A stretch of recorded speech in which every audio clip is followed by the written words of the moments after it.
खुदा के ज़िंदा पाक कलाम में से मत्ती 7 बाब उसकी 21वीं आयत।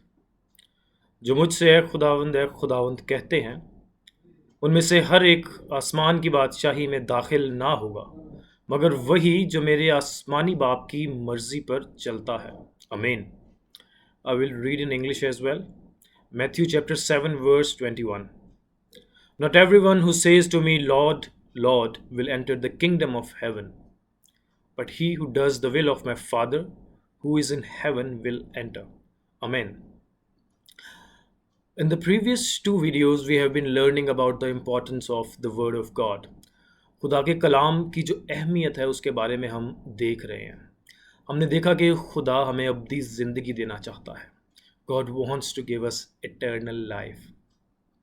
We have learnt about religion and we have seen that the meaning of religion is reconnecting with God. So, मज़हब का मतलब देखा, जिसका मतलब था कि खुदा से दोबारा से राब्ता कायम करना, और उस राब्ते को कायम करने के लिए खुदा ने हमें स्क्रिप्चर्स दिए या सहीफ़े दिए। God has given us the scriptures. मज़हब जो है गुनाहगार लोगों को दिया गया ताकि वो नेक व बद की पहचान कर सकें। खुदा जो कि ज़िंदगी है और शैतान जो कि मौत है, इनमें इनके दरमियान फ़र्क कर सकें।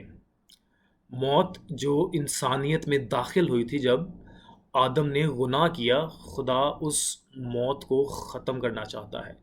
वो हमें अब्दी ज़िंदगी देना चाहता है। सो इसीलिए खुदा ने हमें अपना कलाम दिया।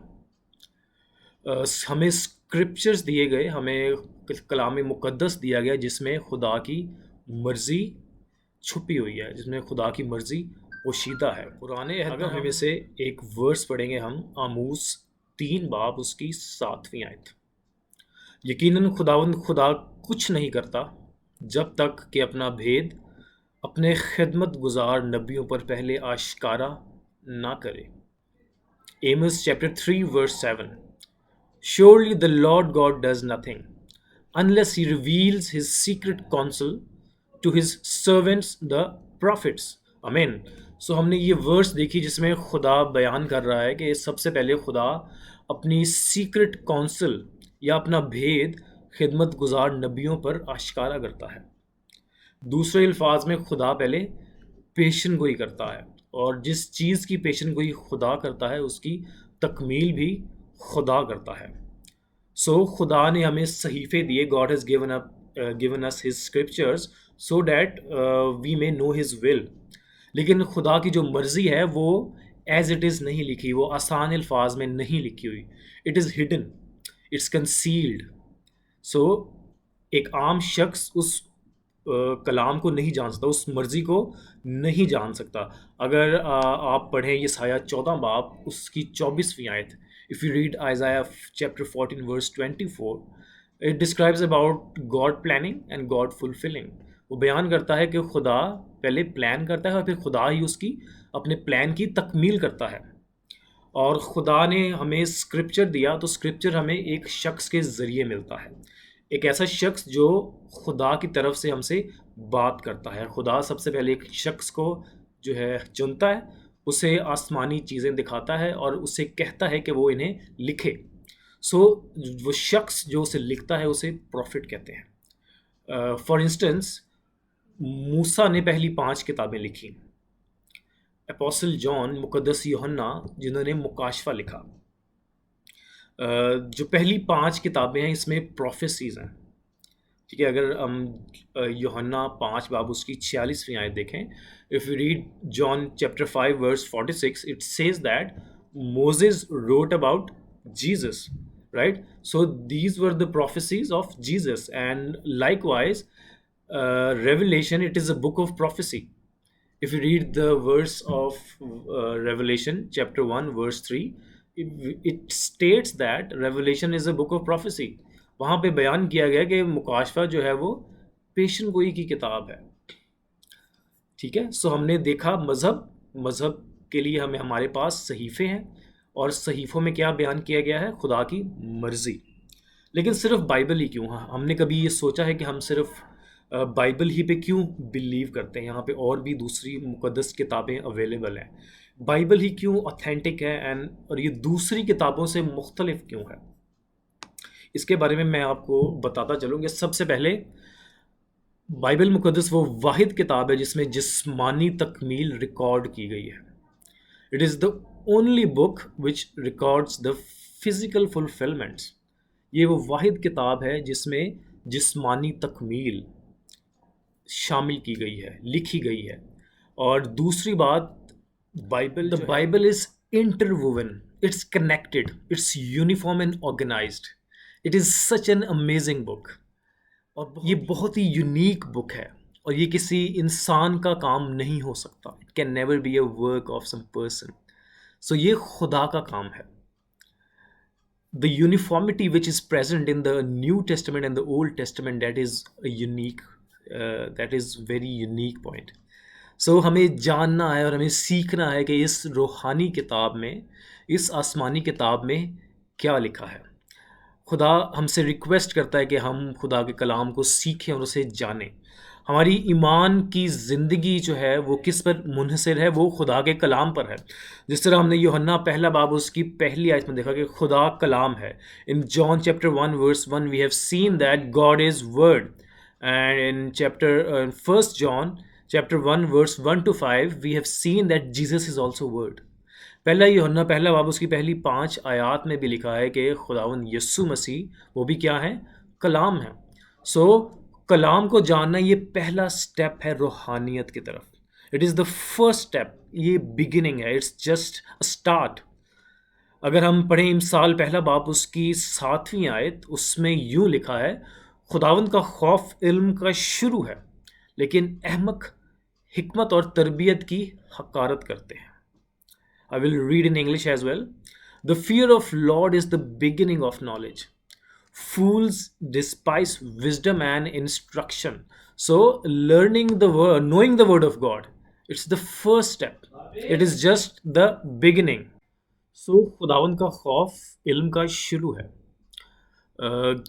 Getting to know God, it's the first step towards spirituality.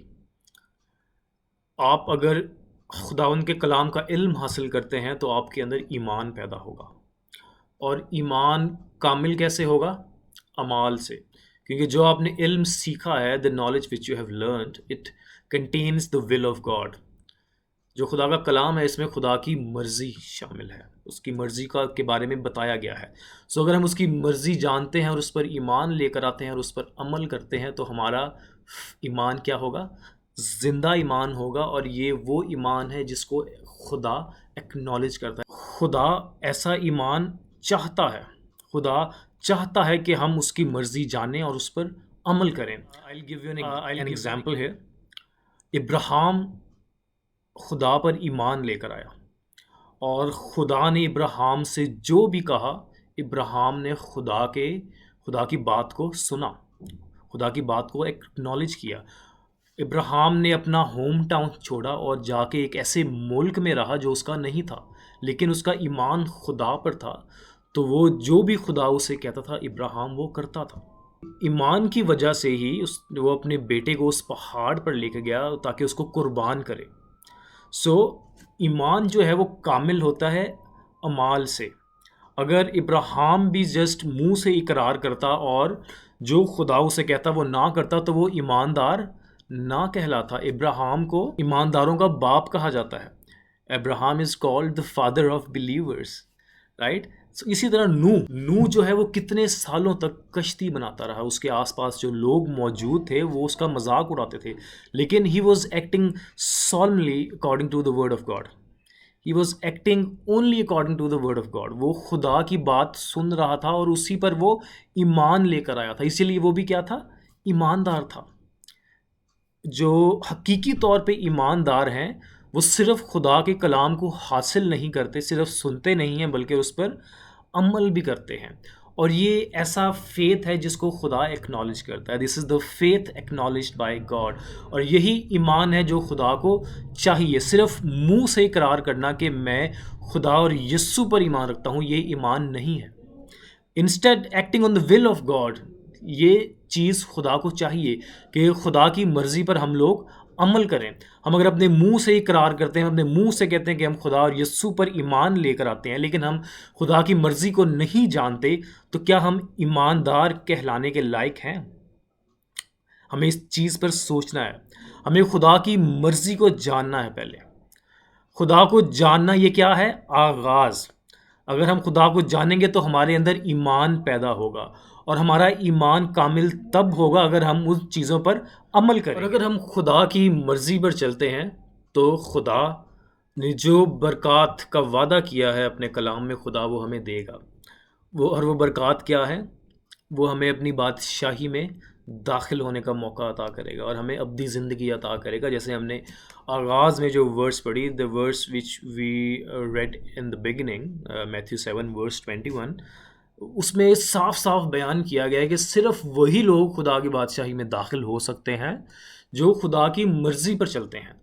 सो अगर हम खुदा की मर्ज़ी पर नहीं चलते, इसका मतलब है हम शैतान के पीछे चल रहे हैं, और शैतान के पीछे चलने का रिज़ल्ट क्या है? जहन्नुम और अब्दी सज़ा। हम सब जानते हैं कि जिस्म जो है वो फ़ानी है, लेकिन रूह जो है वो अब्दी है। सो अगर हम खुदा की मर्ज़ी पर चलेंगे तो हम अब्दी ज़िंदगी हासिल करेंगे। अगर खुदा की मर्ज़ी पर नहीं चलेंगे तो हम अब्दी सज़ा हासिल करेंगे। ठीक है? सो जैसे हम प्रोग्रेस कर रहे हैं gradually in learning the word of God, and इसी के ज़रिए हम खुदा की मर्ज़ी को भी जानने की कोशिश करेंगे। ठीक है? So I want to briefly explain about the content of the Bible. अगर हम बाइबल का कंटेंट देखें तो it can be broadly classified into 4 categories. There are 4 categories. ठीक है? सो द बाइबल, पूरी बाइबल जो है, it can be classified into 4 categories. The first category is history, second is instruction, and the third is prophecy, and the fourth is fulfillment. So history and instruction, जैसे हमने देखा कि Bible में हमें history की books मिलती हैं, the books of Moses हैं, उनमें भी हमें हिस्ट्री मिलती है। अगर न्यू टेस्टमेंट में देखें तो एक्ट्स, जो अमाल की किताब है, उसमें हिस्ट्री मिलती है। ठीक है? और दूसरी जो कैटेगरी है वो इंस्ट्रक्शंस की है, और जो थर्ड कैटेगरी है वो प्रोफेसी की है। ठीक है? सो ये तमाम चीज़ों के बारे में हम डिस्कस करेंगे अपनी अपकमिंग वीडियोस में। प्रोफेसी के बारे में अगर हम देखें तो प्रोफेसी क्या है? Something that has not happened yet. अभी कोई जो वाक़यात नहीं हुए उनके बारे में पहले से बयान कर देना, इसे प्रोफेसी कहा जाता है। उर्दू में इसे पेशन गोई कहा जाता है, यानी कि मुस्तकबिल में होने वाले वाक़यात को पहले से बयान करना। जैसे हमने ऊपर एक वर्स देखी, आमूस 3 बाब उसकी 7वीं आयत, एमस 3:7, हमने देखा कि खुदा पहले अपना भेद अपने नबियों पर आश्कारा करता है। तो वो सबसे पहले क्या करता है? खुदा सबसे पहले पेशन गोई करता है और अपनी सीक्रेट काउंसिल को प्रॉफिट्स को बताता है। लेकिन ये सीक्रेट काउंसिल है, ये जो भेद है, ये क्या है? मिस्ट्री है। ये आम शख्स नहीं जान सकता। और जो पेशन गोई है उसकी तकमील का एक वक्त होता है। सो जब उसकी तकमील हो जाती है तो उस भेद का भी राज फाश हो जाता है, उस भेद के बारे में हम लोग जानते हैं। ठीक है? सो मिस्ट्री वो चीज़ है जो खुदा अपने खिदमत गुजार नबियों को देता है, लेकिन वो आसान और अंडरस्टैंडेबल वे में नहीं लिखी होती। जो मिस्ट्री है, जो भेद हैं, वो छुपे होते हैं, पोशीदा होते हैं वो। ठीक है? लेकिन एक वक्त आता है जब हम उसके बारे में जान सकते हैं। एक अपॉइंटेड टाइम है जब पेशन गोइयों की तकमील होती है। पेशन गोइयों की तकमील का एक वक्त है, और उस वक्त हम खुदा के भेद को जान पाते हैं। ठीक है? और जो फोर्थ कैटेगरी है वो है फुलफिलमेंट की। जिस तरह मैंने आपको बताया, Bible is the only book which records the physical fulfilment. जैसे न्यू टेस्टामेंट में अगर देखा जाए तो new testament is testifying about the physical fulfilment of Jesus. ठीक है? पुराने अहदनामे में जिनके बारे में पेशन गोइयाँ थी, उनको यीशु मसीह ने आके तकमील की, और वो तकमील रिकॉर्ड की गई है नए अहदनामे में। अगर पैदाइश में बात करें तो खुदा ने इब्राहिम से वादा किया कि उसकी नस्ल, इब्राहिम की नस्ल 400 साल तक एक मुल्क में क्या रहेगी? ग़ुलामी करेगी। ठीक है? तो उसकी भी प्रोफेसी की फुलफिलमेंट भी रिकॉर्ड की गई है, और वो बुक्स ऑफ मोजेस में रिकॉर्डेड है। ठीक है? सो हमें ये 4 तरह का कंटेंट बाइबल में मिलता है। ठीक है? तो हम डिटेल्स में इनको देखेंगे regarding the history, instruction, prophecy and fulfilment. तारीख, हदायत, पेशन गोई और तकमील। सो ये 4 कंटेंट्स को हम फर्दर डिस्कस करेंगे अपनी अपकमिंग वीडियोस में। सो आज का जो हम कंक्लूड करते हैं वो ये है कि हमें सबसे पहले खुदा का कलाम सीखना है। This is the first step. और जब हम खुदा के कलाम को सीखेंगे तो हमने उस पर ईमान लेकर आना है और उस पर अमल करना है। ठीक है, क्योंकि अगर याकूब 2 बाब उसकी 26वीं आयत पढ़ें, उसमें लिखा हुआ है कि जिस तरह बदन बगैर रूह के मुर्दा है, वैसे ही ईमान बगैर अमाल के मुर्दा। Faith without works is dead. ठीक है, सो हमने आज जो भी देखा, आई होप आपको समझ आई होगी। Thank you so much for watching the video, and if you think that this content is valuable, अगर आप समझते हैं कि ये इस काबिल है कि इसको दूसरों को बताया जा सके, तो please share it with others as well. And अगर आप चाहते हैं कि कोई इम्प्रूवमेंट हो, कोई फीडबैक आप देना चाहें, तो प्लीज़ कमेंट्स में उनको मेंशन कीजिएगा ज़रूर। ठीक है, thank you so much, God bless you all.